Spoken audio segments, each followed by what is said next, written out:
क्योंकि पाकिस्तान ऐसे नहीं सुधर सकता है। अभी देखिए सऊदी अरब से इसने रक्षा समझौता कर लिया। अमरनाथ की यात्रा पे आतंकवादी सब कई बार गोलीबारी कर देते हैं, सब बम फोड़ देते हैं। इन आतंकवादियों को ये नहीं बुझाता है क्या कर सके। देखिए आतंकवादियों का उद्देश्य जो है वो कभी ये नहीं है कि भारत को मतलब, क्योंकि आतंकवादियों को पता है कि वो औकात नहीं है उनकी कि वो मतलब भारत जैसे विशाल और पुराने देश को कुछ कर सके। आतंकवादियों का उद्देश्य ये होता है कि भारत में कैसे भी ये लड़वा दे एक दूसरे को, भारत में कैसे भी लड़वा दे एक दूसरे को। अपने से सोचो, अगर आतंकवादियों को भारत से दुश्मनी निकालती तो ये पंजाब पे भी अटैक कर सकते थे, राजस्थान पे भी अटैक कर सकते थे, हर जगह सेना है अटैक कर सकते हैं, यहां भी अटैक कर सकते हैं। लेकिन आप गौर कीजिएगा कि पाकिस्तान से आ रहे आतंकवादियों का उद्देश्य भारत पे हमला न करने के ज्यादा ये उद्देश्य होता है कि कैसे भी इसे हिंदू मुसलमान का रंग दिया जाए, हिंदू मुसलमान का रंग दिया जाए। अभी देखो पहलगाम में जो हमला हुआ उसमें क्या रंग दिया गया कि पूछा गया किस धर्म के हो, मार दिया उसको।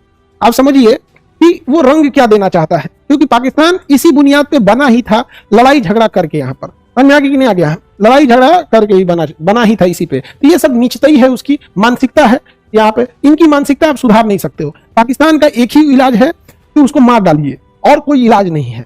अगर किसी को लगता है कि पाकिस्तान सुधर जाएगा या हो जाएगा, नहीं।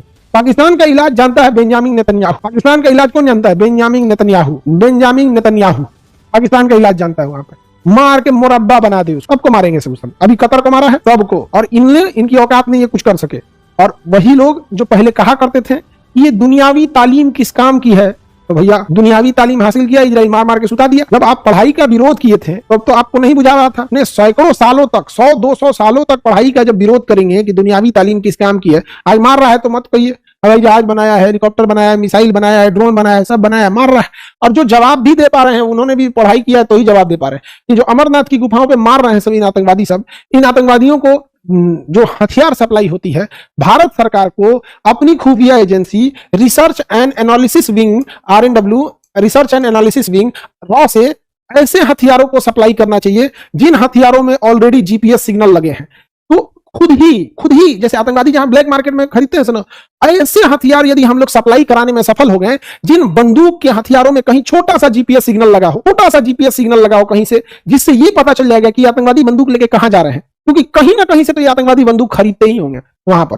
दूसरा कि इन्हें जो बंदूक की गोलियां सप्लाई की जाती हैं, अगर बंदूक की गोली को पानी में उबाल दीजिएगा तो बंदूक की गोली फायर नहीं होगी।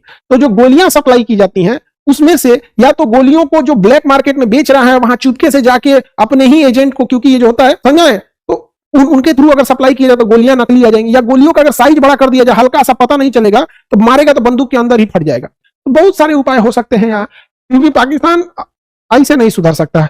अभी देखिए सऊदी अरब से इसने रक्षा समझौता कर लिया।